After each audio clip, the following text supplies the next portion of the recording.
Yes మీరు చెప్పండి ఇప్పుడు నాగవంశీ గారి గురించి.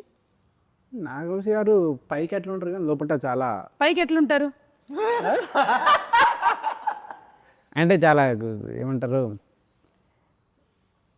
हम डिस्कस किए थे नागवंशी సార్ के बारे में. मैंने कुछ डिस्कस नहीं किया. అంటే పైకి కొంచెం కోపంగా ఉన్నట్టు ఉంటారు కానీ చాలా సెన్సిటివ్ ఆయన. యా. ఓకే, ఏ విషయంలో కోపంగా ఉంటారు? ఇదే ఎవరైనా ట్రిగ్గర్ చేసినప్పుడు కానీ ఏదన్నా ఏ విషయంలో ట్రిగర్ చేశారు?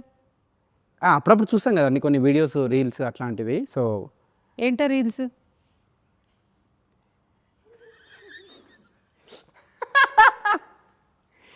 సో అట్లా ఎప్పుడన్నా ఉంటారు కానీ బట్ ఒక సినిమా గురించి సినిమాకి ఎంత చేయాలి దాన్ని చూసి దాన్ని రీషూట్ చేసి దాన్ని సీతారావులు ఏంటంటే సినిమాకు చాలా ఇంపార్టెన్స్ ఇస్తారనమాట. సినిమాని చూసి మళ్ళీ మళ్ళీ దాన్ని రిపేర్ చేసి దాన్ని చాలా ఇది చేస్తారనమాట. సో వర్డ్ వాడారు, రిపేర్ చేసేట్టు.